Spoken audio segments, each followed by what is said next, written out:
Бесстыдно.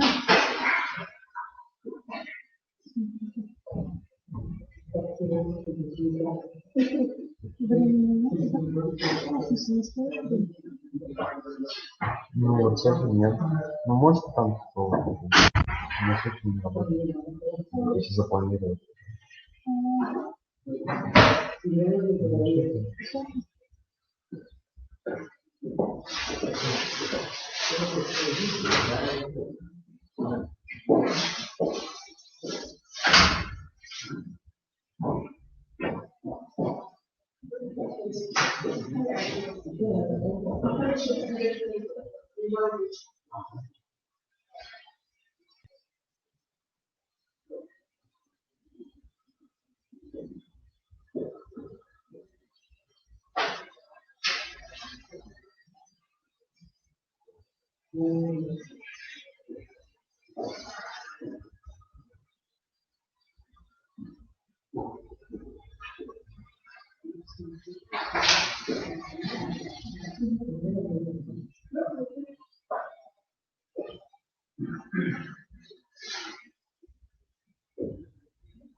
Вот это направлено.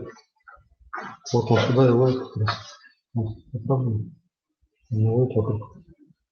В этом плане лучше его даже вытрем. Передавай свою камеру тоже. Ну нет, две лучше не надо. Там, потому что это теряется.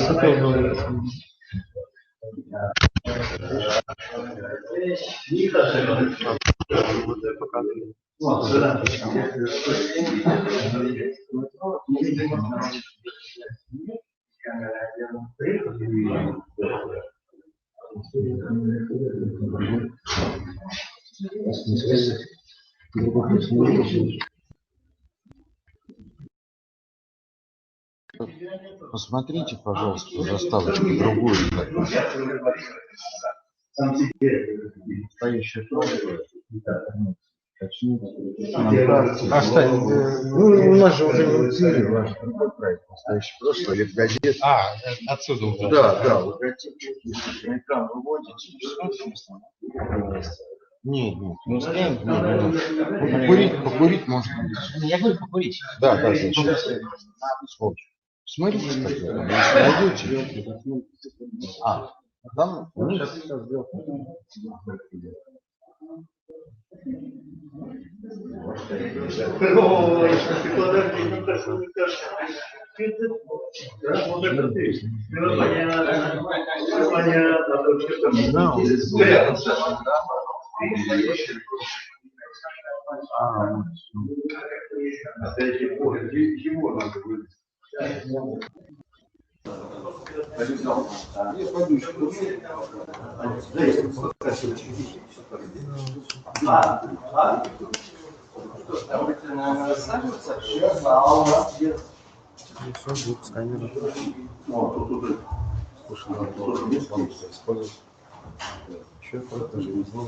Мы без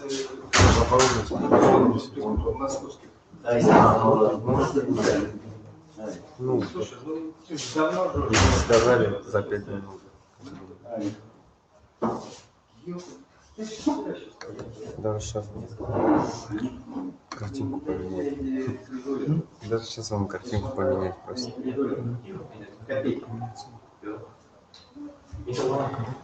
Сейчас послушаю. Скажи. Задам ближе к началу. Да. В нашем канале?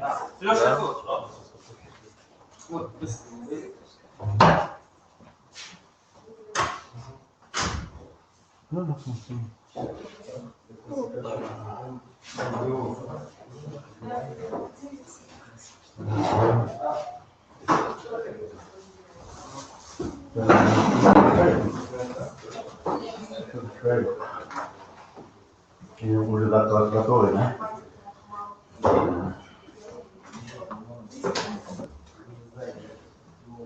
Про что мы тут говорим? Мы хотим? Про что говорим-то? Я сам не знаю.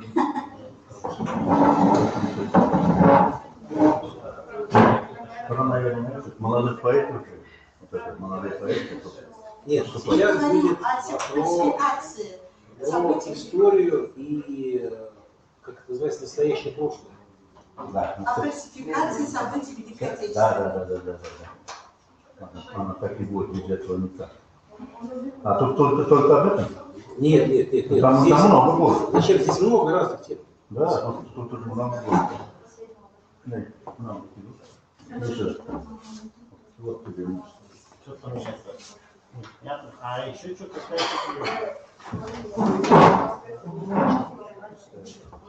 Бля, много. Здесь много. Назвал тоже. Ведущие всякие. Ну, пусть они, вот они. Вспомнил. Все. Надо уже взять. Все, догадался. У меня маленький вопрос у меня есть. Рахимов. Вот, Рахимов.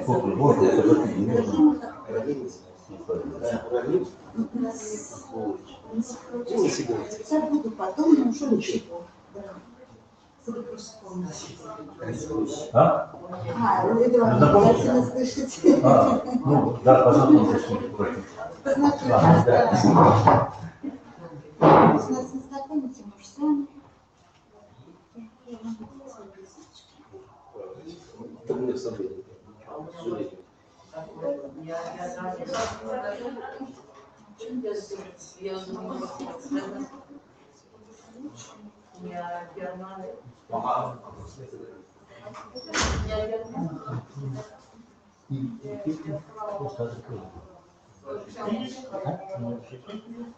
БГУ, да?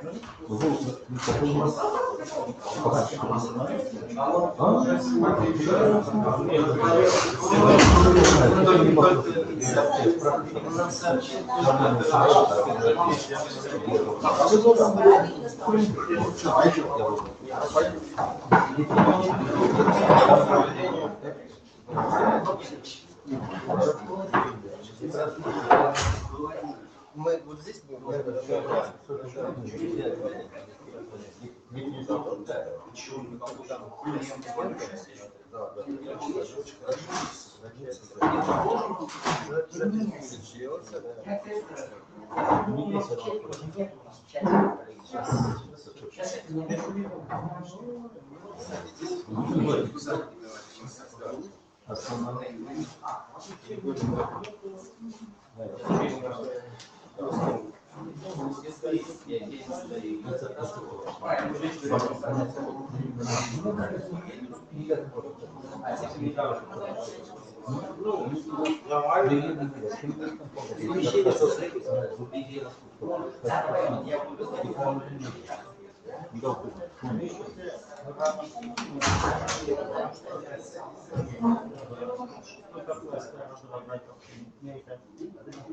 Вот я получил свидетельство об окончании оборота. А что такое оборот?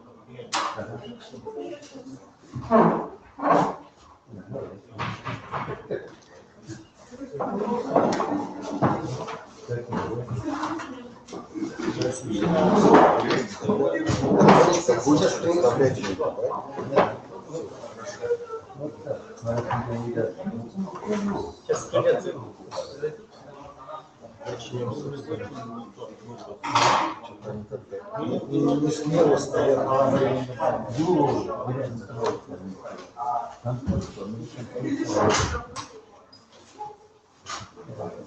Студенты говорят, 5 лет.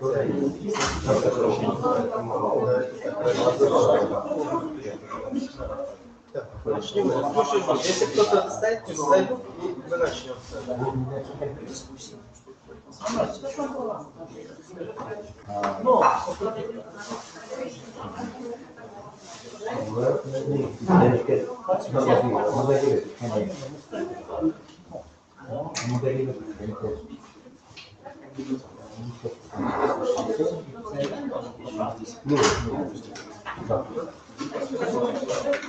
Все?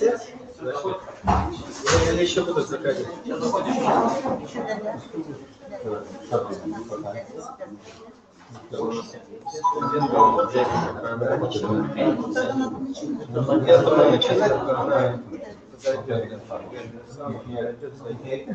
Поэтому я думаю, студентов надо завести уже.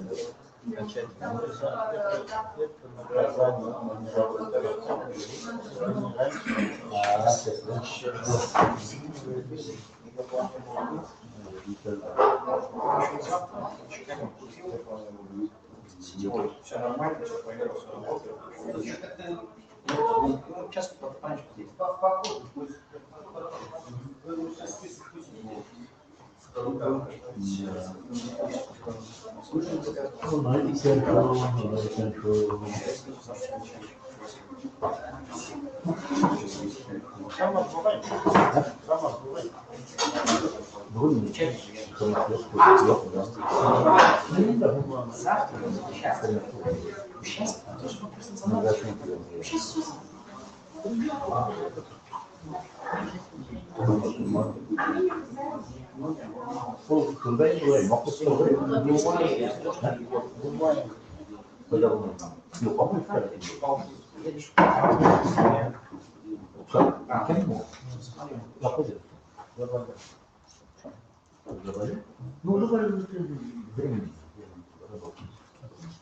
Добрый день, уважаемые коллеги.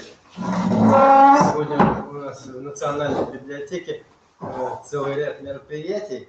Я, во-первых, рад приветствовать всех нас здесь, наших гостей, приглашенных и участников круглого стола.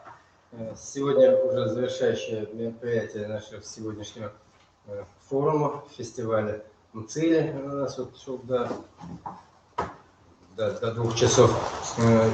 А сейчас мы собрались на круглый стол в рамках проекта «Настоящее будущее». Настоящее прошлое. Настоящее прошлое. Прошлое. Я потом будущее.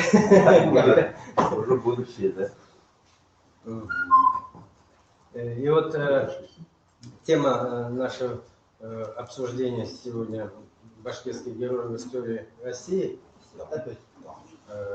И наши гости, сегодня приехавшие из Москвы, я представлю гостей, а по ходу докладов уже мы будем вывешивать на экран. И представлять будет Леша Ильфович, докладчиков.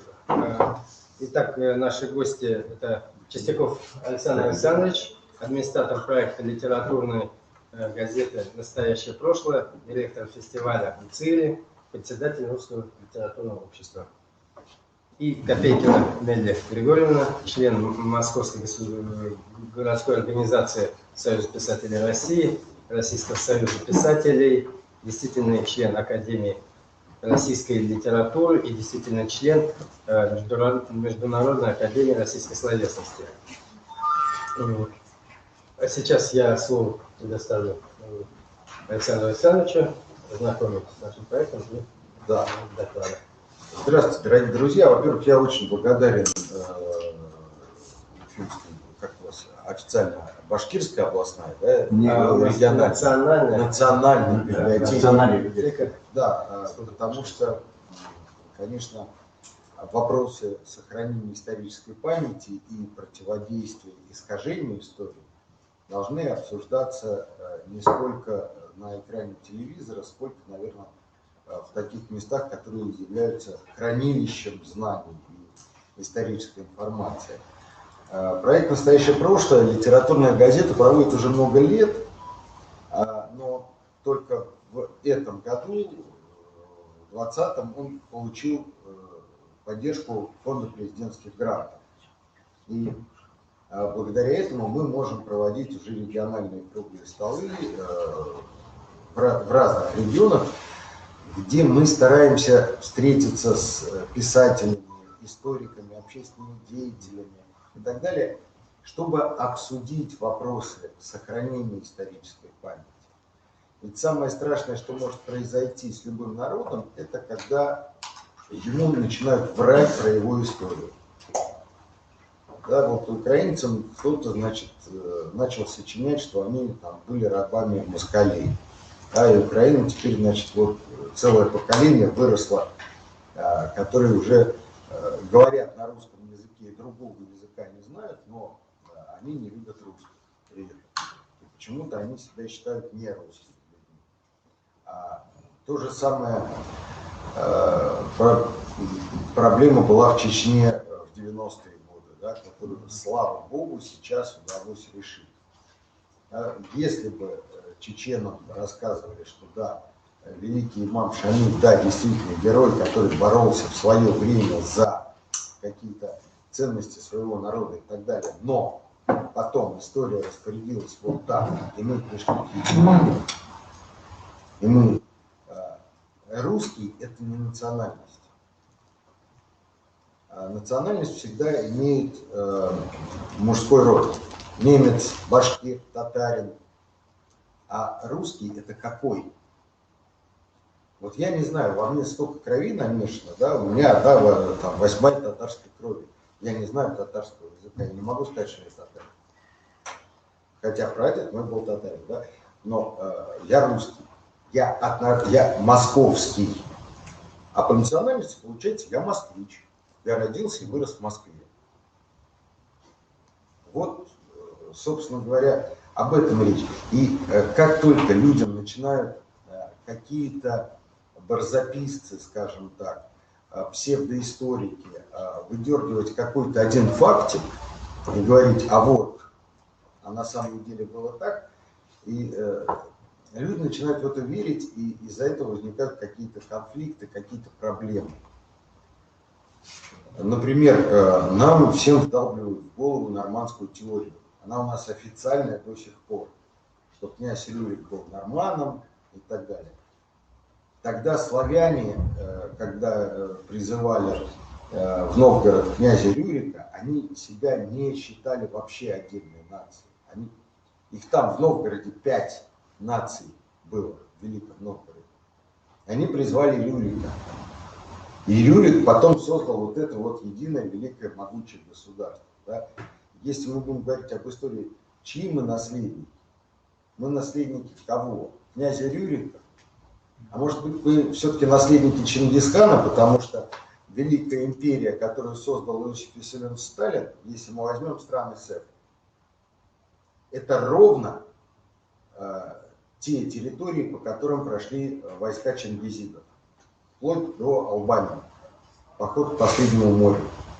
Вот докуда монголы дошли, монгольская конница, от Китая, и это был Совет экономической взаимопомощи. Это нормальная структура, нормальная империя, потому что на таком большом континенте должен быть единый путь, единый таможенный союз и так далее.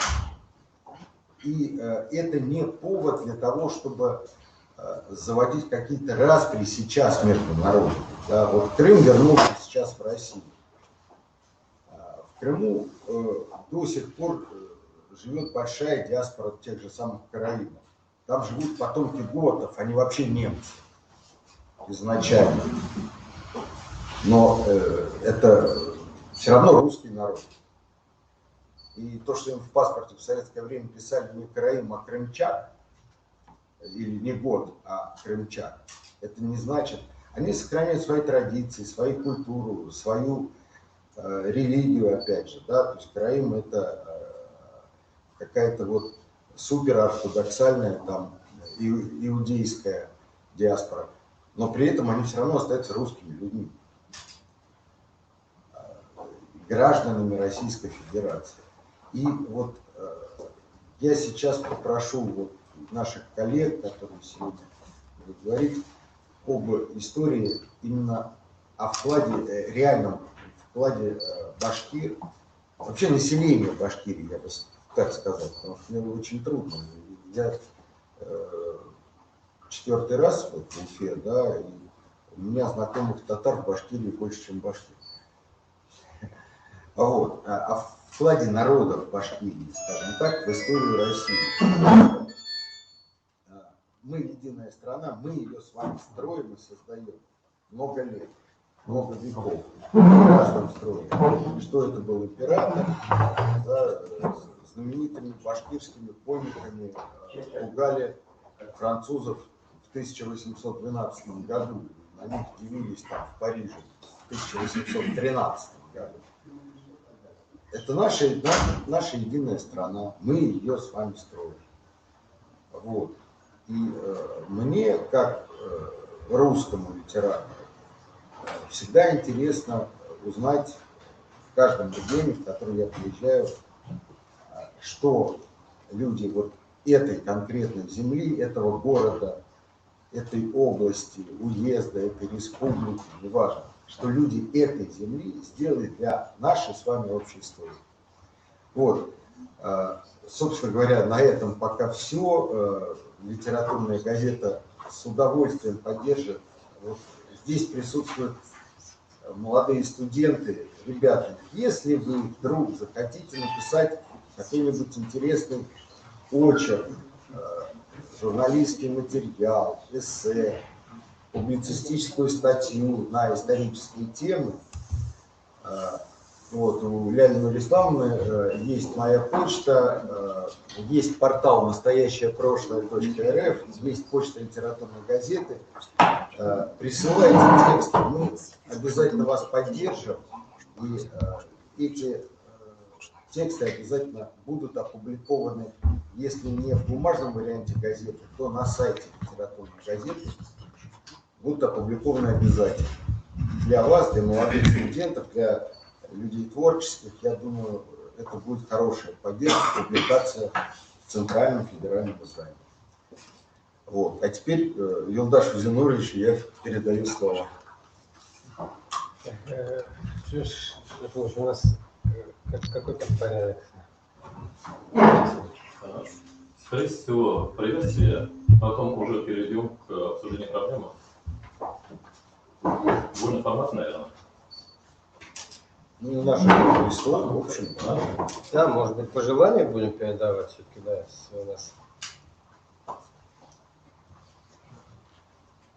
Представьте, кому надо первому дать слово. Ну, сейчас лучше, модератор. Так, уважаемые коллеги, я заведующий отдел рукописи и редких изданий Сапаратов Леша Аркович, и наш круглый стол, как сейчас отметил Александр Александрович, посвящен единой теме, и исходя из этого, возможно, мы начнем первый доклад с выступления нашего уважаемого Рамиля Насибуловича. Вот, Александр Александрович как раз вспомнил, что в 2012 году пугали француза башкирскими конниками, а Рамиль Насибулович у нас в этом деле главный специалист. Спасибо. Спасибо. Ну, я немножко дам такую предысторию до 2012 года, что произошло, прежде чем встретиться с Наполеоном. Дело в том, что когда башкиры входили по родам в состав русского государства, это было добровольное вхождение, потому что Иван IV пригласил добровольно войти в состав России, и башкиры приняли это предложение, и Иван IV сохранял право на землю, вотчинное право, и право исповедовать свою религию, местное самоуправление. Но в обмен он просил платить ясак и нести военную службу за свой счет. И вот первый, так сказать, документально подтвержденный момент, когда башкиры, они должны были вообще охранять юго-восточную границу. То, что будет потом Оренбургская линия, то, что сейчас наша граница с Казахстаном. А до этого времени первый документально известный случай, это те отряды башкир, которых собрали в эпоху смуты, они Там была очень сложная ситуация, потому что было многоцарствие, то есть были войска Шуйского, были польские завоеватели, которые, в принципе, хотели посадить польского правителя. Это начало 17 века, на самом деле, и династия Романовых только потом будет установлена. И вот в этот момент они приняли очень мудрое решение сохранить все-таки именно русскую государственность, в которую они присягали, в которую они вошли. И башкирские отряды вошли в состав ополчения Минина и Пожарского, но они до этого были в первом ополчении. И вот они участвовали в 2 походах на Москву. Второй поход, известный, закончился тем, что Москва была освобождена, и башкиры в боевых действиях под Москвой и в районе Москвы участвовали в схватках с польскими кавалеристами, польскими гусарами, так называемыми. И сохранились документы, которые уже связаны с Романовыми, которые благодарили башкирский народ за боевые действия, в том числе под Броницами, когда были разбиты польские отряды, которые шли на помощь осажденному гарнизону. Вот это был первый эпизод, который мы, так сказать, понимаем и видим. И здесь было решение, в общем-то, спонтанно поддержать русскую государственность. А дальше мы можем говорить об участии башкир, во-первых, в Северной войне, в войсках Петра I. Мы можем говорить об участии башкир в Семилетней войне, в сражении при Гроссе-Герсдорфе, где они столкнулись с прусскими гусарами смерти, вместе с калмыками воевали. И затем мы можем говорить о русско-шведской войне конца XVIII века, когда отличившийся башкир, один из тех, кто умел стрелять из лука и поразил этим умением шведского короля, а он подбрасывал яйцо, на полном скаку разбивал из выстрела лука стрелой это яйцо или дробил стрелу. То есть там чудеса просто показывал, дописал будущий президент Академии наук Ленин, Академии художеств Ленин. И вот этого башкира Екатерина потребовала наградить чином. То есть он стал первым дворянином.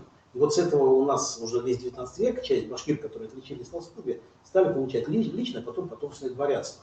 То есть шла такая интеграция в структуру. Но башкиры отличились еще тем, что шведы их очень боялись, а затем несколько башкирских частей и мишарские части, мишари это сословная группа, ну, татары считают татарами, сами мишари считают себя отдельной нацией, так сказать, здесь спорить не будем, как удобно, кстати, понимать это. И один мишарский полк и башкиры стояли на границе с Пруссией.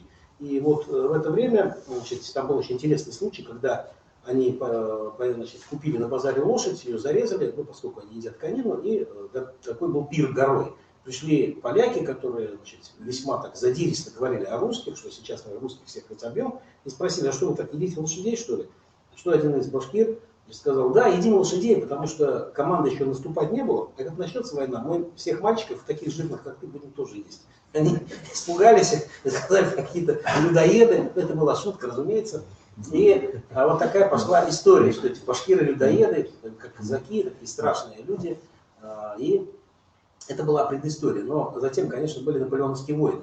И башкиры встречались с французами уже под Тильзитом в 1807 году. Их представлял Наполеону Александр I как свою конницу. Наполеон тогда, кстати, понял, что это очень нехорошо будет, если они вообще будут когда-то. И когда началась уже Отечественная война 12 года, а башкирский народ по призыву правительства отправил туда 20 полков, 500, то есть это около 11 тысяч человек, башкиры подарили государству 4139 лошадей. По тем временам это необычайно дорогой подарок. Лошади стоили дорого, нужны были для армии. Вот 4139 лошадей башкиры мишари собрали, собственных лошадей подарили государству и сопровождали их до Беларуси, до крепостей, где они должны были находиться. И вот Наполеон, когда перешел границу, первый, с кем он столкнулся, это были тептери, сословие национальное, которое было у нас, Тептярский полк вместе с лейб-казаками. Первая перестрелка была их. И башкирами. И встретив Наполеона, министр Балашов, министр полиции Балашов сказал, почему вы пришли на границу, вы обязаны выйти обратно. Наполеон сказал, что мы начинаем войну, но первый был вопрос, зачем вы пригнали этих башкир? То есть это Наполеон Балашова встретил, почему опять появились башкиры? Но Балашов сказал, что башкиры наш народ, который служит, и мы видим их просто в составе нашей армии. Соответственно, затем башкиры участвовали в боевых действиях и сражениях под Миром, и под Смоленском, и перед Бородиным. После Бородина прикрывали отход нашей армии.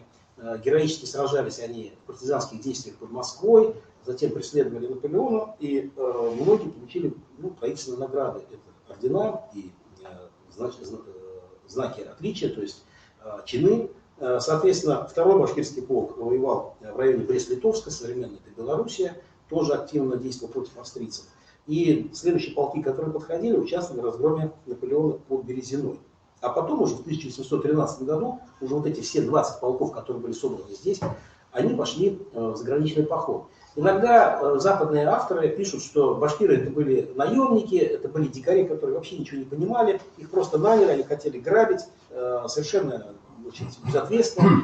Это на самом деле не так, потому что мы знаем сохранившуюся историческую память башкирского народа, и она записана, она сохраняется и сейчас. Это башкирские исторические предания, песни, рассказы, где башкиры как раз говорят о том, что их позвал царь, да, они идут сражаться с французом, да, французы от нас бегут, когда русские с башкирами их бьют, и французы боятся, но они говорят о родине, они говорят об отчизне, они дают клятву Уралу защитить родину. И у них эта категория в этих песнях, она есть, это исторические песни. И, соответственно, они восхищаются Кутузовым, которого они произносили Кутуз Акпатша, его очень уважают, посвящают ему наигрыши. И эта тема, она сохранялась, то есть мы видим, что сами башкиры считали, что они идут на войну с патриотических позиций. Если мы почитаем официальные документы, оренбургский губернатор Волконский, отец декабриста, и другие пишут, что башкиры сами просятся отправить их на войну, сами с большой охотой туда идут, и действительно воюют, проявляя чудеса героизма. Об этом уже сообщает Платов, другие офицеры. И все высшие офицеры, Бенкендорф, другие, они говорят, вот башкиры хорошо воюют. И вот даже в 1913 году, когда освобождали Нидерланды, и вернулась та династия, которая сейчас там правит в этом королевстве, и ее освобождали в первых отрядах у Бенкендорфа, шел первый башкирский полк. И настолько голландцы благодарны, что они вот установили памятник башкирам, и мы открывали его в 2017 году, мы немножко помогли, республика, и там стоит памятник башкирам как освободителям. И что было интересно, когда мы приехали в Нидерланды, это было вообще поразительно, потому что в Нидерландах люди ходили, показывали. Вот к этой лошади были привязаны, вот к этому дереву лошади были привязаны, а вот здесь вот на это дерево они залазили, смотрели, у них там был наблюдательный пост. Вот здесь башкиры выпили сколько-то вина, там, еще что-то. Вот здесь они переплыли через реку. То есть они показывали на земле, на 200 лет это помнили. То есть вот так передают и рассказывали интересную историю, что у одной женщины пропал маленький ребенок, и она искала, не нашла, и пришла к бургомистру, и говорит, ребенок пропал, он говорит, ну там же башкиры стоят, но они съели его. Она заплакала, ну как же быть, и пошла, давай, говорит, бургомистр, давай пойдем вместе, ну пусть хоть кости отдадут. Но она пришла, плачет, и хочет, значит, сказать, не знает что, и видит, что перед ней, значит, лагерь, стоят лошади, значит, полуспят, это темно, костер, вокруг башкиры, и все какую-то заунывную песню поют, а башкир, значит, укачивает этого ребенка, и все, ну, колыбельные поют, все хором. И они объясняют, что он прибежал утром, и весь день он с ними играл, стрелял из лука, они его катали, накормили. Но он устал, они спрашивают, где ты живешь, не понимают. И решили, а он сказал, ну, стал спать. И они просто взяли на руки, чтобы он усыпился, всем, весь полк пел колыбельные песни. И это рассказ о людоедах мнимых и, так сказать, настоящих. То есть башкиры были храбрые в бою, защищая отчизну, и совершенно были к мирному населению абсолютно положительно относились. И Наполеон, конечно, распускал такие слухи, что башкиры насильники, что они, значит, едят людей, там, детей и все прочее, пугал этим.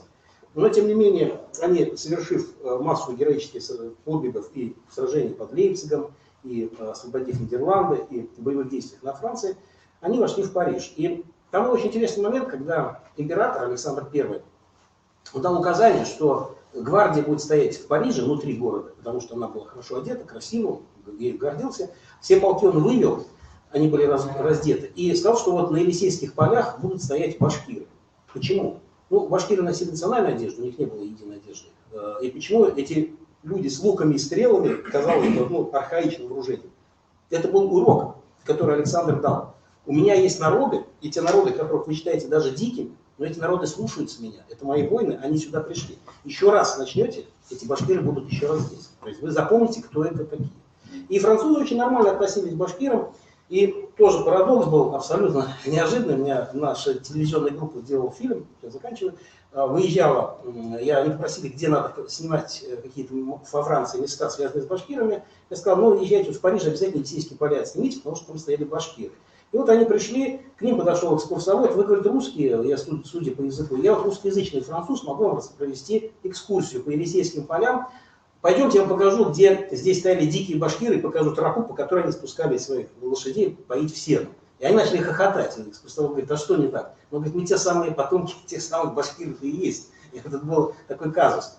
Вот. Но я хочу сказать, что память об этих событиях сохранилась в народе. И вот есть люди, которые потомки этих событий. Я являюсь потомком одного из участников похода заграничного.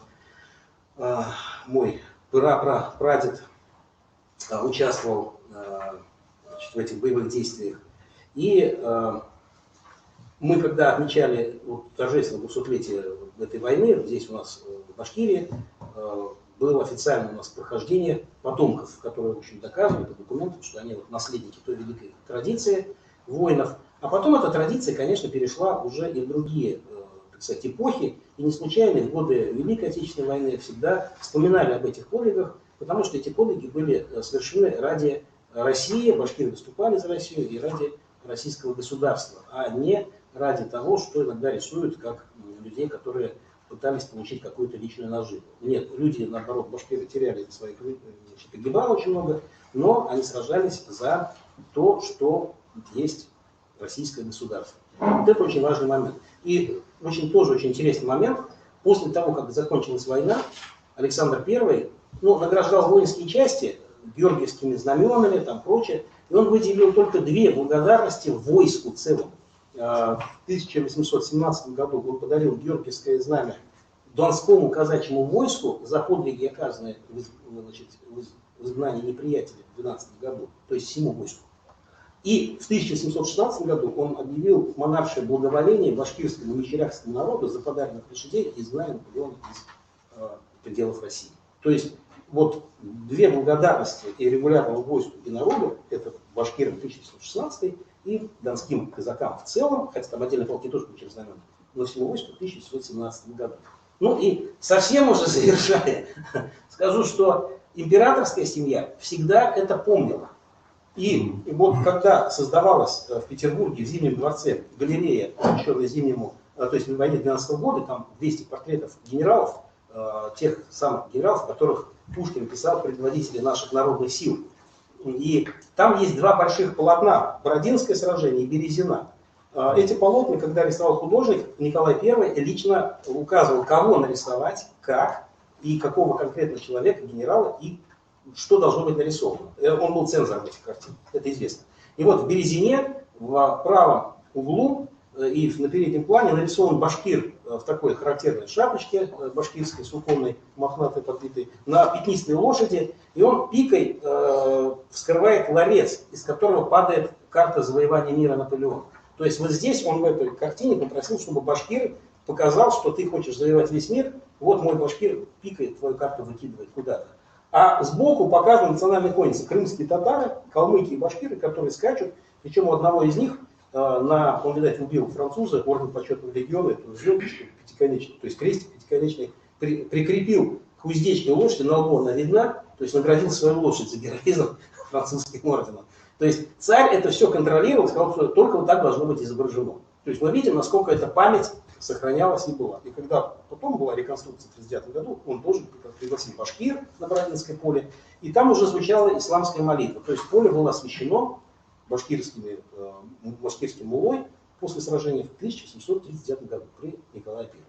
Вот просто вкратце я хотел такими общими штрихами рассказать о тех героических военных традициях башкирского народа 17-18 и начала 19 века. Спасибо. Спасибо, молодец. Тогда большое спасибо, Рамиль Семенович.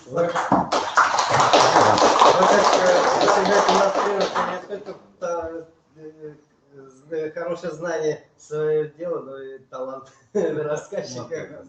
Очень приятно, интересно слушать.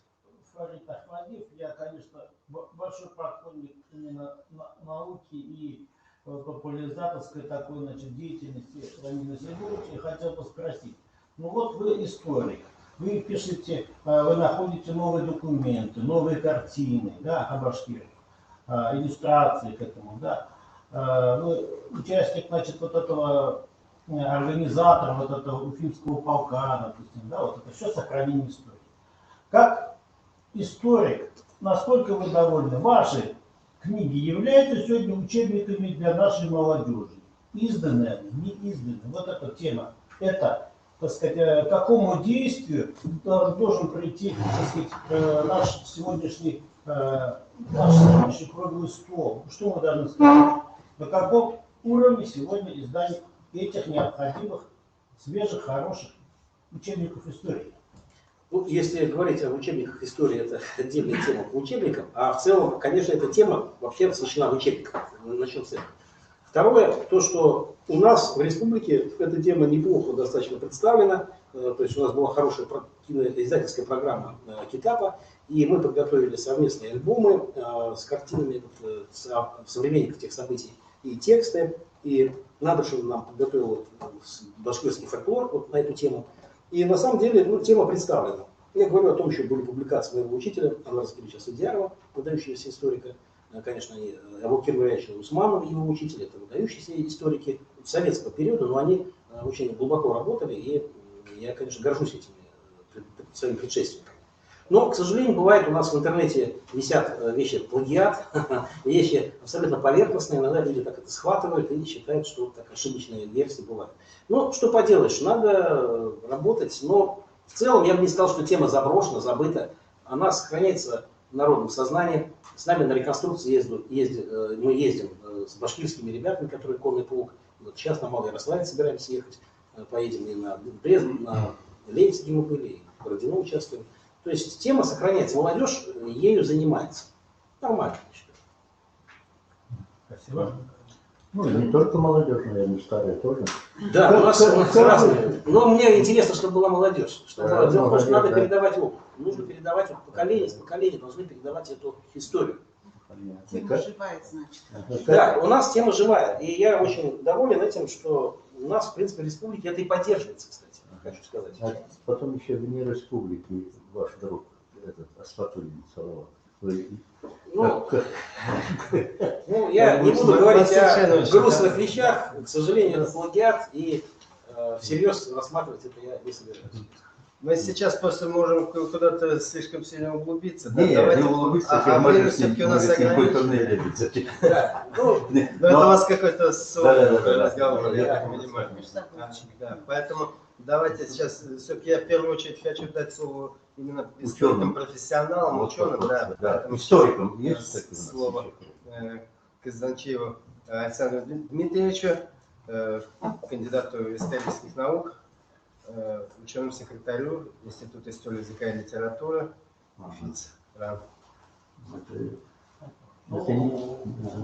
Надо сказать, что территория современной республики Башкортостан, она была ареной ожесточенных боев в период гражданской войны. И Уфа даже приходила, как вы знаете, несколько раз из рук в руки. Начало полномасштабной гражданской войны на востоке России положил в конце мая 19 года мятеж чехословацкого корпуса. Ну, если говорить о башкирских войсках, надо, конечно, прежде всего обрисовать вкратце ситуацию. Какая власть была в период лета 18 года, осени 18 года на территории Башкирии. Тут было несколько правительств, кроме башкирского. Восточная часть контролировалась отчасти сибирским правительством, временным сибирским правительством, центром в Омске. Это еще до Колчака было, я попозже скажу.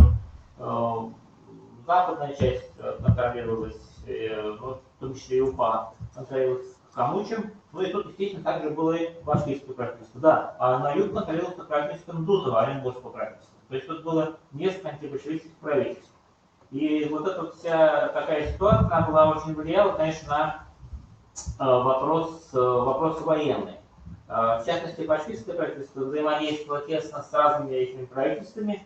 Между башкирским правительством и другими правительствами было соперничество, было сотрудничество, было соперничество между, например, Камучем и башкирским правительством, так сказать, за башкирские войска, то есть какое правительство должно, так сказать, будет находиться в союзе с ним. Между Камучем и сирийским правительством шла борьба за влияние татар, скажем, на башкирские части. В частности, главный штаб Народной армии Камуча выразил недовольство военным сотрудничеством между башкирским правительством и сибирским. Предполагали, что башкирские части, как не входящий в состав Сибири, будут формироваться нами при полном подчинении общему русскому командованию. Но надо сказать, что вообще башкирское правительство по своим, так сказать, политическим взглядам, оно больше хотело к Камучу. Но вот, тем не менее, и сибирским правительством оно также сотрудничало. Вот. А Камуч, он препятствовал формированию башкирских частей, подчиненных Сибирскому военному округу. В то же время башкирское правительство хотело, естественно, мобилизовывать свои войска башкир. И были такие башкирского воинского совета, от военного органа башкирского правительства приказывали немедленно явиться в Оренбург для формирования башкирских войск, угрожая в противном случае предать их в суд как дезертиров. Но в то время были и жесткие меры. Но в то же время команда Народной армии Камучи также угрожала офицерам в случае невыполнения приказа вот этого башкирского воинского совета, тоже предать суду как дезертиров. В общем, тут такие были очень достаточно плотные ситуации.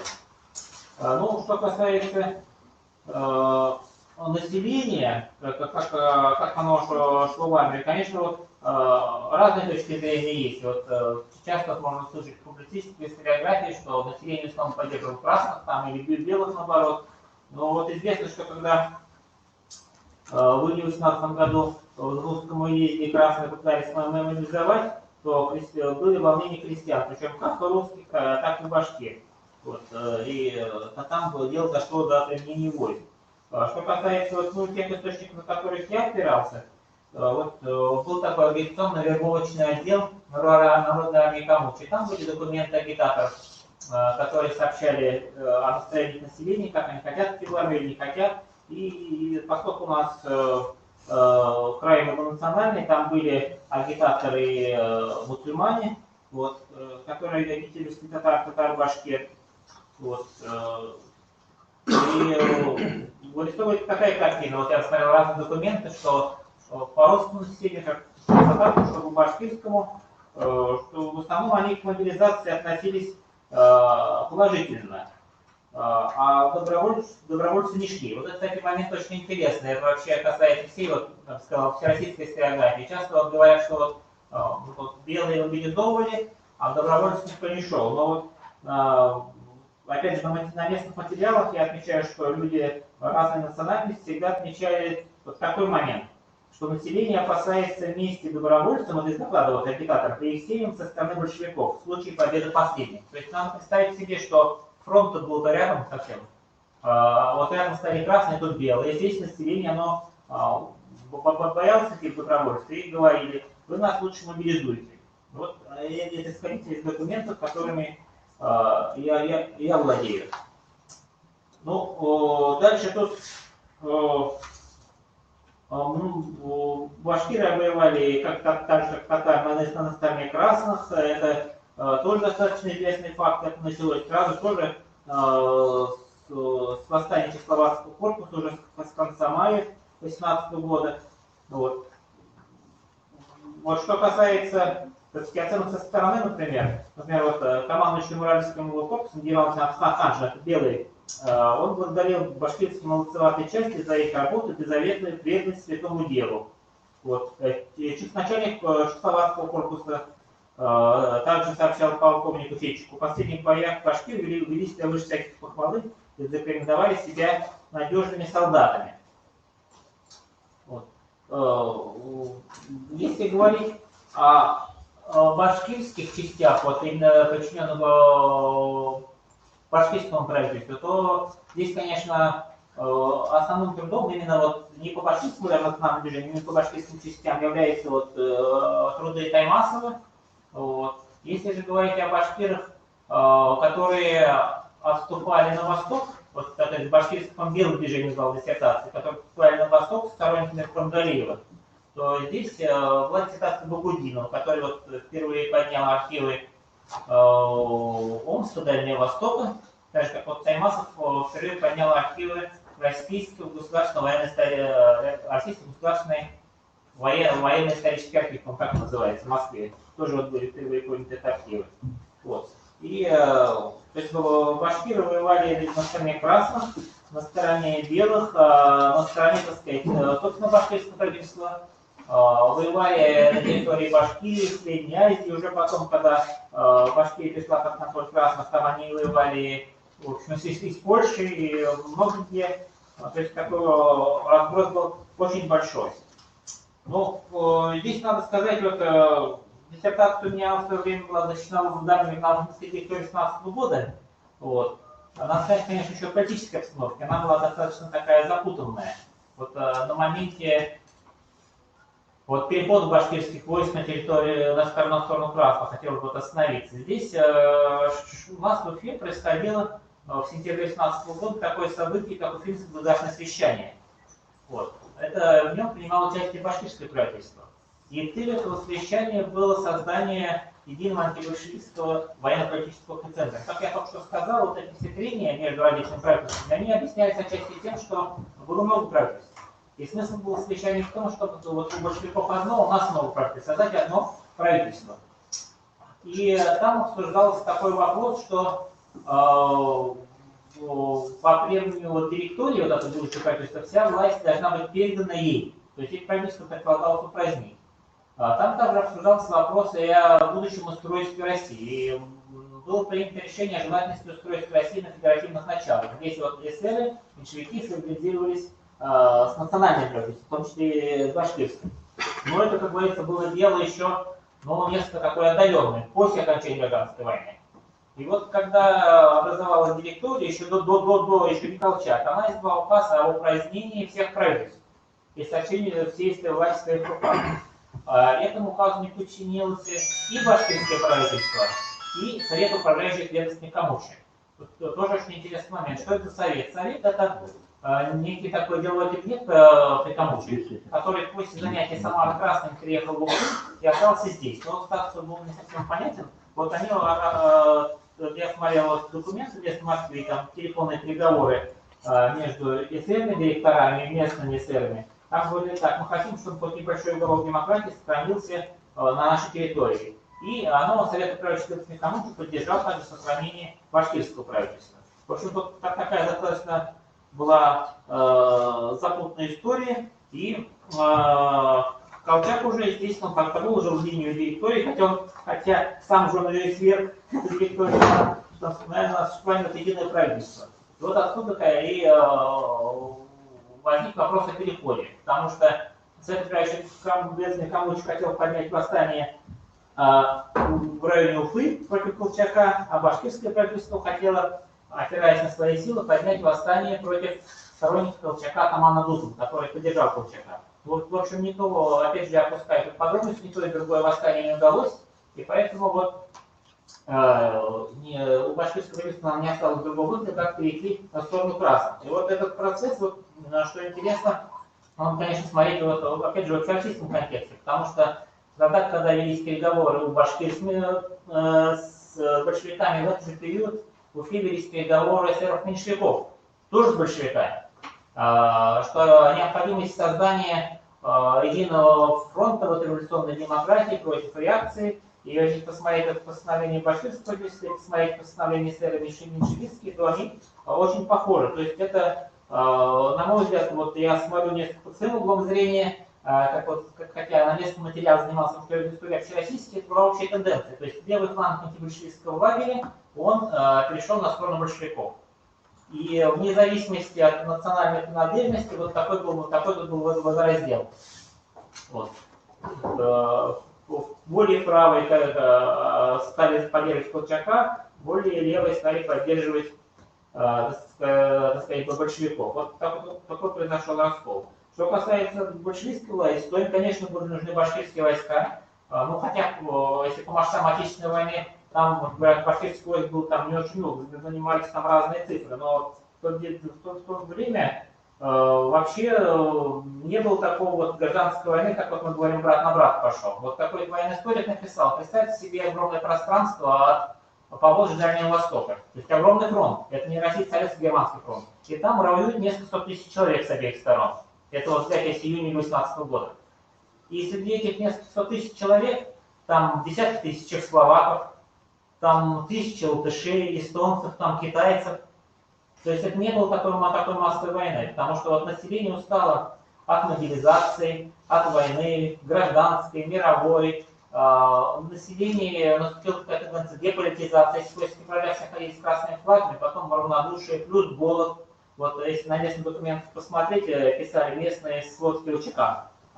Ну, это ведь документы для внутреннего пользы. УЧК можно вполне верить, что москвичи крестьян совершенно торопились от голода, вот критерию, они не воспринимают никакую пропаганду, не воспринимают ни за белых, ни за красных. Вот такая была ситуация. И в этой ситуации, конечно, переход там, мне там уж там 10, 15, 20 тысяч башкир на сторону красных там могло сыграть очень, так сказать, такой значительный роль. Кроме того, что, я уже заканчиваю, по интересам большевиков хочу сказать, эсеры, меньшевики, так же, как и все мусульмане, вообще, они рассматривались как ударные, так сказать, силы мировой революции. Если эсеры, меньшевики на Западе, то все мусульмане на Востоке. Потому что виделось будущее федерации такого, ну, если не всемирного, то евразийского характера.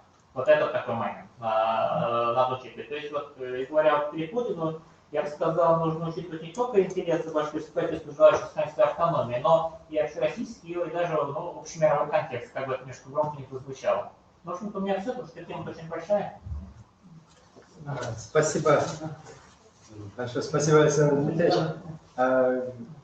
Вообще тема участия башкирского народа в истории России, она, конечно же, неисчерпаемая. Это ограниченное время. Просто мы вот сейчас затронули всего 2 этапа исторических, да, буквально. А ведь эта история длится, ну, минимум там, 500 лет, да, с 450 и более с момента вхождения Башкирии в состав России. А также огромная тема. Это история 112-113 башка в дивизии в годы Великой Отечественной войны. Надо сказать, что эта дивизия абсолютный рекордсмен по числу героев в годы Великой Отечественной войны. Ну, почему? Потому что она была добровольческой, выдающийся военный организатор. Генерал Шеймуратов набирал ее здесь, на земле Башкирии, среди добровольцев. Это говорит, конечно, о высоком чувстве патриотизма и любви к своей родине. Но я сейчас долго не буду говорить. Я все-таки, поскольку мы в стенах библиотеки находимся, тему библиотечную как-то хочу затронуть. В фондах нашей библиотеки хранится огромное число материалов по этой теме. И сейчас я слово следующее передаю Сибагату Шерифуловичу, заведующему отдела редких изданий, рукописей редких изданий Национальной библиотеки имени Ахмеда Заки Валидия, кандидату филологических наук, доцент. Спасибо, уважаемый Владимир Владимирович. У нас круглый стол. Сиди, я думаю. Тему я хочу продолжить выступление Александра Дмитриевича, и, как сказал Владимир Владимирович, уже рассматривать на материале изданных газет и журналов, которые хранятся в наших фондах. Относительно участия башкирских войск на фронтах гражданской войны показывает и тот факт, что, например, издания армейских газет издавались не только на территории исторического Башкортостана, но и за пределами. Это Саратовской области, и кроме того, газета «Салават» издавался и в Петербурге. Тогда, в 1919 году, башкирская кавалерийская бригада была отправлена на Петроград. И по мнению ряда историков, в том числе и московских, именно участие вот этих войск оказалось переломным, то есть они оказали такое влияние на ход гражданской войны. И в Петрограде вот башкирской кавалерийской бригадой выпускался газета «Салават». И в издании газеты участвовали не только местные, так скажем, башкирские журналисты, но и известные русские писатели, в том числе Константин Фадеев. И еще один момент, вот Александр Дмитриевич как раз сказал насчет федерализма. И здесь мы можем наблюдать такую интересную картину. В марте 1918 года в Оренбурге издается газета «Башкортостан», первый номер газеты «Башкортостан». Вот его номера хранятся здесь. И самое интересное, вот эта газета выходит на 2 языках, на тюрке, на русской графике, и 4-я страница на русском языке. То есть пока еще не было уже никаких законодательных актов о демократии, суверенитете, о двуязычии, вот народ, журналисты, так скажем, общество априори уже выступало за две язычи. То есть получается, что функционально равноправно выступали два языка. Родной, так скажем, старорусский в данном случае это язык башкирий-татар, и кроме того русский язык. И вот этот момент дальше уже продолжается на примере издания «Вестник правительства Башкирии», «Башкирского комитета». Это издание башкирского национального движения «Зайти Валики». Газета издавалась на тюрке, и кроме того издавался его аналог и на русском языке. Кроме того, приказы и указы издавались опять же на двух языках. То есть получается вот это двуязычие. Как бы. И второй момент, вот мы сейчас Рамиль Насибович как раз сказал, что когда мы говорим о республике, то подразумеваем, что это не только башкиры, но и представители всех народов. И всех народов. И когда мы говорим о башкирском национальном движении, то это не только башкирское национальное движение, то есть это было ядро, но его движении участвовали огромное количество русских офицеров, огромное количество чехословацких офицеров, солдат и офицеров. Из Казани прибыла большая группа татарских офицеров. То есть это все народы Российской империи, они хотели создать автономную республику. И благодаря этому возникла первая республика, потому что Башкортостан является первой автономной республикой, которая получила этот статус. И самое интересное, вот этот статус они получили на договорной основе, то есть как равноправные партнеры.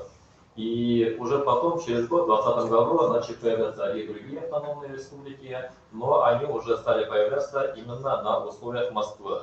То есть первая республика на договорной, остальные уже на указанных условиях.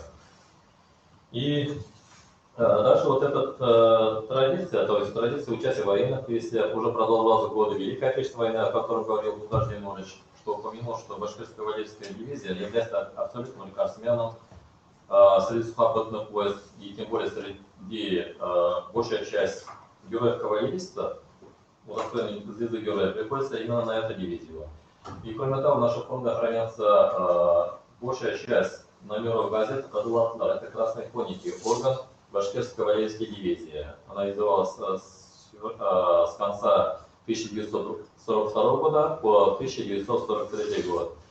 Газета прервалась, издание прервалось после Дебальцевского похода Шаймуратской дивизии. И еще один момент относительно издания, периодические издания. Периодические издания на тюрки издавались не только башкирским национальным движением, издавались газеты на тюрки и белым движением. Например, издавались такие газеты, как «Берег», «Ватан», «Агитель» и другие издания. Кроме того, Красная Армия, естественно, большевики также издавали большое количество периодических изданий. И все эти газеты, не все эти газеты, но большая часть этих газет хранятся в наших фондах. И что интересно, наверное, что большая часть массива этих изданий до сих пор не введены в научный оборот. То есть не хватает специалистов, которые сидели бы, переводили с тюрки и переводили бы на русский язык. Нужно отметить, что мы этим занимаемся. Да, мы этим занимаемся, просто малыми силами. Малыми силами постепенно стараемся вводить научный оборот, но это дело не одного дня, не одного года. Чем больше специалистов, тем больше. И к студентам. Вот, кстати, это вечная проблема. Мы неоднократно на разных круглых столах, и в Москве, и в регионах обсуждали проблему. Периодически кто-то, причем люди как бы с высшим образованием, что меня удивляет, говорят, что вот закрытые архивы. Все архивы давно уже открыты, да, и архивы Великой Отечественной войны и так далее. Нет специалистов, которые бы туда доехали, отсканировали или там перепечатали и выложили в интернет. Архивы открыты, так же, как и ваша библиотека. Да? Приходи, бери. Нет, все хотят, чтобы ему на блюдечке, значит, с голубой каемочкой принесли прямо на гаджет домашний. Ну, так не бывает. Наука, история – это одна из самых сложных и серьезных наук. Она как раз требует внимательного отношения и просто тупо, как у писателей говорят, твердой задницей. Да? Надо долго сидеть за столом и перелистывать бумаги. Я бы чуть-чуть продолжил, как раз обобщая ваше слова, Александр Александрович говорил, если обобщая это в хорошем смысле этого слова, и выступление Рамина Насибуловича, для того, чтобы воспитать подрастающее поколение в патриотическом духе, необходимо, чтобы они знали свои исконно-национальные традиции. Потому что, например, то, что происходит, например, на Сахалине или Хабаровской области, для нас, жителей Урала-Поволжья, особо не беспокоит. Но это 7000 километров расстояния. Но что-то происходило у нас, например, да, это нас волнует. И поэтому, когда человек защищает свою родину, он не защищает какую-то, вот, не скажу, что субъективно какую-то историю, а защищает свою родину, свою малую родину. Защищая свою малую родину, он защищает свою большую родину. Вот это и является ценность традического воспитания. Знание истории, знание культуры своего народа, знание своего языка. Потому что если народ не знает своей культуры, истории, он превращается в перекатное поле. То есть он легко поддается манипулированию, разным рассказам, разным сказкам и не верится. Когда он знает, он не будет отходить, потому что это не привито с молоком матери. Спасибо за внимание. Спасибо. А теперь вот, уже плавно хочу перейти к представителям писательского сообщества Масыш Анович, и хочу слово дать вам. Самому, наверное, авторитетному. Я сочувствую, что вы так и хотите, но юмористу в конце, конечно. Может быть, послушаем, вот тут уже плеяда кандидатов наук. Вот здесь рядом со мной молодой мой друг. Может, он скажет что-то, да? Давай послушаем его. Потом серьезно ответить. Спасибо, профессор. С вами рядом я всегда буду молодой. Вот. Ну, на самом деле, конечно же, наш разговор очень интересный. Самый любимый мой предмет – это история и литература, естественно, что. И как преподаватель Башкирского университета я тоже отмечаю, что, значит, вот, историки говорят, есть учебники, есть книги, выпускаются, но все-таки, мне кажется, чего-то мы не дорабатываем. В чем-то мы не дорабатываем, а в чем, наверное, уже не дорабатываем мы литераторы, мы сценаристы, мы драматурги и мы режиссеры фильмов, потому что вот то, что нарыто, поднято из архивов историками, должно стать произведениями литературы, искусства, драматургии, кино. Вот. Почему? Потому что это самый простой способ заинтересовать молодежь этими вопросами. А уже дальше они снова должны будут вернуться к вашим историческим произведениям. Конечно же. Потому что каждый начнет искать для себя какую-то вещь, которая его задела, какую-то информацию, и тогда снова, значит, этот круг замкнется. Вот эта важная задача культурная, она, конечно же, должна выполняться. И вот все время мне тянет обратиться вот к нашей аудитории и спросить, ну вот просто какие-то такие вещи, но я знаю, что они не смогут ответить. А вы попробуйте задать, может, ответить. Ну давайте. Самый успешный башкирский снайпер Великой Отечественной войны. Кто? Не ответим. А кто? Давайте уж Это Ахмад Ахметьянов, который уничтожил 502 фашиста под Ленинградом. Он не герой Советского Союза, он как раз таки участвовал в последней бой прорыв блокады и получил ранение, и, значит, его списали. Вот. Он здесь проработал в Ишимбайском районе директором школы, вот. В том числе даже и какое-то время директором школы работал и в той деревне, где родился Ради Хавиров, да, вот. Но, конечно же, такой героический человек нуждается и в написании истории, и в создании каких-то фильмов, конечно же. Вот. Я считаю, что в нашем мире, когда видеоинформация очень важна, это очень важный момент занимает. Конечно же, да. Насущным вопросом стоит, естественно, и снимать фильм о башкирской кавалерийской дивизии, да, так сказать. Много книг написано, много трудов написано, но все-таки остаются какие-то все равно темные пятна, да, вот именно момент гибели самого генерала Шаймуратова, да, остается, да.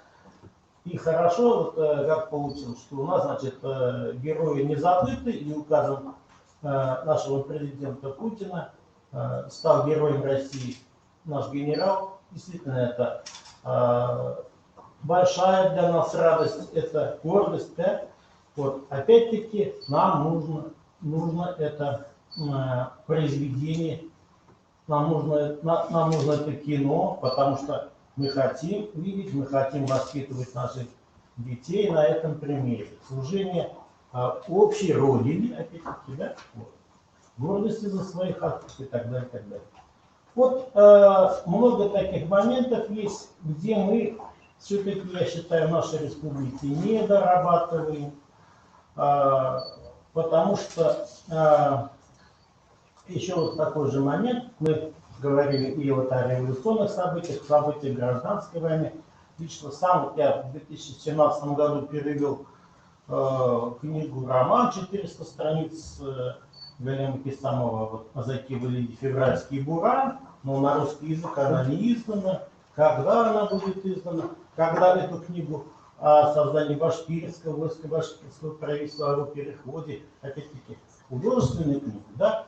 Но все-таки она же тоже, так сказать, это тоже способ доставки информации, не только чисто исторические, да, книги, да, должны быть, да, но и художественные должны быть. То есть, когда я переводил, опять-таки, я там нашел то, что накопал автор, что где-то он там искал, напрашивал каких-то людей, вот, то есть, значит, ему рассказывали какие-то вот старожилы и так далее. Все эти истории, они внесены, конечно же. Вот.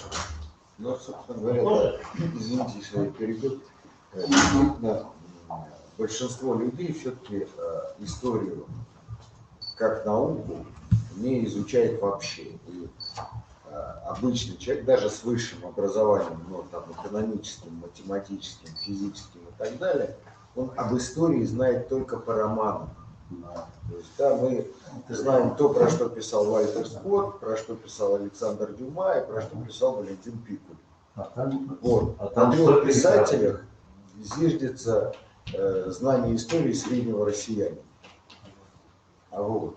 И, конечно, да, художественная литература исторической тематики – это очень важная и очень нужная составляющая. Ну, точно так же, как про гражданскую войну мы знаем все только по, даже не книге, а по фильму «Хождение по мукам». Ну и там адъютант его превосходительства. И как же Чапаев? Чапаев, когда я последний раз по телеку показывал? Это наши поколение. А ребята, там стоят то поколение. дай Вы ко мне подойдите, я вам подскажу, как достать вашу книгу. Да. Александр Васильевич, вы сейчас сказали про Снайпер. я помню. Ахат Ахметьянов? Ахат Ахметьянов? Да. Севай Сайран. А? Сайран. Нет, он из Макарова. А из Макарова? А был директором даже, в том числе и Сайранова был директором. Ну, тема Великой Отечественной войны, она вообще просто огромная и неисчерпаемая. Тут можно часами говорить, но взять там уже... Ну, мы в первую очередь обращаемся, я считаю, к молодой аудитории, да, вот, кто, продолжение вопроса. Кто знает, кого Гитлер объявил вечным врагом? Слышали? И кого называли черным генералом? Да. Вот, тоже известнейшая личность, Даян Мурзе, но в 16 лет, по-моему, было. Он возглавил там партизанское движение целое в Югославии. И, в общем-то, прошел всю войну, и так, по-моему, не дали ему звание героя, да. и прожил, в общем-то, долгую, я думаю, счастливую жизнь. Но тоже книги еще нету ведь.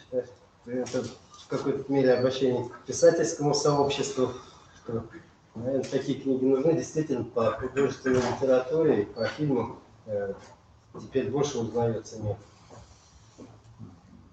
Зачастую. Как раз. Вот на тему преемственности и сохранения исторической памяти. Давайте дадим слово Леониду Нуриславовне, кстати, одному из главных организаторов сегодняшнего мероприятия. Я занимаюсь общественной деятельностью. Я не доктор наук, но я учусь в Исламском университете в отделении журналистики в Казани. И меня очень интересует вопрос преемственности поколений. Вот как раз сегодняшняя тема у нас затрагивает этот пласт.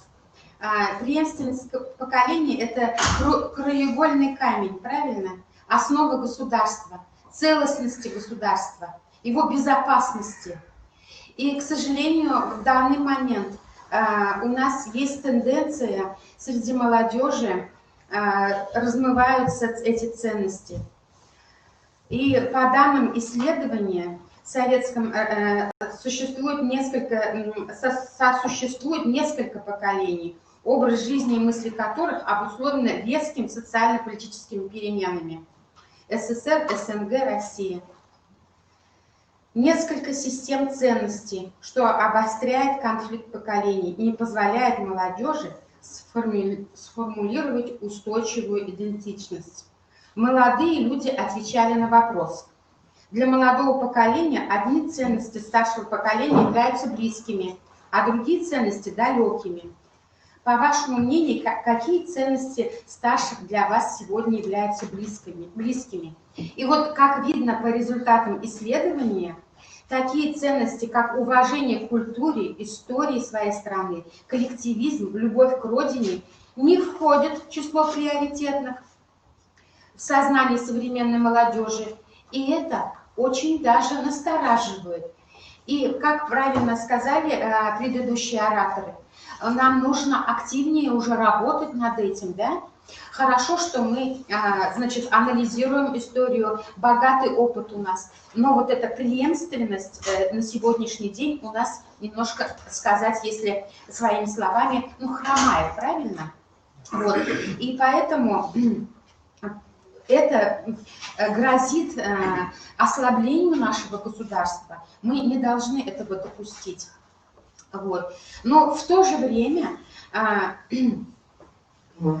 проанализировав эти, значит, опросы, несмотря на то, что в первую очередь ставятся материальные ценности, а потом уже духовные и патриотические в вопросе среди молодежи, радует тот факт, что семейные ценности, любовь к родителям по результатам опроса являются наиболее приоритетными. Вот. И поэтому мы должны работать через семью, через воспитание, через родителей.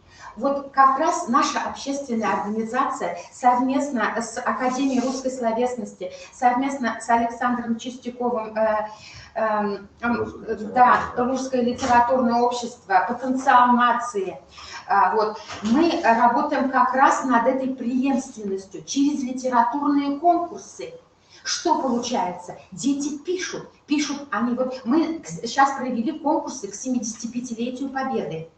Дети писали не про какого-то Сталина или там про Зою Космодемьянскую, как вы сказали правильно, они писали про своих дедов, про своих башкиров, татаров, русских. Вот многонациональная республика наша, Башкортостан, да, и дети писали у нас, во-первых, на 3 языках, по свободному выбору. И писали именно про своих дедов, прадедов. Вот здесь можно поправить. Да. Вот. Значит, они писали на 3 номинациях. История моего героя, родного края. Потом я уважаю стариков и дети войны. Это очень интересно. Вот дети сами исследуют. И вот когда они это пишут, исследуют, они же это становятся соучастниками этого исторического процесса. У них гордость за своих дедов, прадедов. Вот это вот очень хороший источник преемственности, понимаете? Вот мы подготовили книжки вместе с Нелли Григорьевной, в интернете издали книжки с работами детей, да? И сейчас мы еще подготовили на башкирском и русском языках эти истории детей. Вот. И сейчас мы, значит, просим поддержку, чтобы эти книги выпустить большим тиражом. Да, это у нас русскоязычные, и башкирские у меня уже унесли. Единая Россия унесла, и, значит, этот... еще издательство башкирское и татарское, они у нас несколько, мы сам издатом просто сделали за свои деньги, вот, чтобы показать просто. А дальше мы хотим вот это. Вот я про это хотела сказать, и очень рада, что в Башкортостане, именно в Башкортостане, мы чувствуем большую поддержку в этом направлении, и надеюсь, что мы будем дальше работать в этом направлении. Это очень важно. Вот. Спасибо большое. Вам спасибо, дорогая. Сейчас вот логично, конечно. Прямо даже... книжечку, да. Вы знаете, даже сейчас после такого вот выступления Галины Исламовны мне сложно. Почему сложность? Я буду говорить как раз не о том, не о хороших делах, а о нашей с вами общей беде. А беда есть. Мы находимся на фронте. Идет большая информационная война. К сожалению, она идет. Мировое закулисье, оно планирует, оно спланировало, и план главный, вот этого закулисья так хорошо осуществляется, вот уже нет Советского Союза. Оно планирует превратить наши страны, ну а Россия, она всегда между, как писал Блок, мы щит между двух этих враждующих рас. Так вот, пожалуйста, они мечтают нас превратить в свою сырьевую базу. Причем эта мечта, их план, он так хорошо, четко разработан. Он ведь имеет в виду не только сырье, богатство природное, а мы с вами. Мы тоже, людской ресурс, это тоже очень сильный, очень значимый ресурс. Война идет. Вот еще даже это всегда было. Всегда против России шла такая вот информационная борьба, война. Это вот особенно во время 812 года войны такая вот сильная шла. А сейчас все направлено на деморализацию сознания молодежи. Хочется, чтобы мы обрубили все свои корни. Вот правильно Ляля говорит, чтобы мы не помнили о героизме, вот о всем том, что сегодня, о чем сегодня говорила, чтобы мы все это забыли. Да не было у нас таких хороших предков. А люди, потерявшие свои корни, это уже не народ. Народ теряется. Собственно, то и требуется вот согласно этому плану, к сожалению. Ну и вот одним подпунктом такой вот деморализации, такой вот войны является фальсификация сведений о Великой Отечественной войне. Да не было такой, говорят они. Какая великая? Вот есть мировая, Вторая мировая, а вы, вот тут был просто фронт советско-германский. И вообще, оказывается, было-то два. Причем, вы знаете, мировое сообщество уже приняло это мнение, оно существует, оно утоптано. Было два виновника начала этой войны, мы так полагаем, теперь на нас напал, вот она война. Два виновника, это Германия и Советский Союз. Как уже это все оформлено во мнении западников. Лжеисторики, так я их именую, простите, лжеисторики, ими написано много трудов по этой тематике, причем пишут не только западники и перебежчики, пишут изнутри, а это самое страшное, что мы еще изнутри нас, поощряемые зарубежными грантами, люди пишут такие труды, прям вот это мнение утаптывают, особенно в сознании молодежи, что Два тут виновника. проблема-то какая? Надо свои гранты просто давать побольше. Да, вы на правы, Западе Шимон. просить не Да, будут. да, Вот да, и все. свои гранты, чтобы мы могли свое слово удержать как-то. Вот это мероприятие все прошло за счет средств, пожалуйста, нашей Ляли Нурисламовны. Пусть какие-то, но из наших пенсий, это, извините, тоже какие-то деньги из пенсии, 12 тысяч, вот, допустим, моя. Ну, не о том сейчас говорим. Значит, о чем идет речь?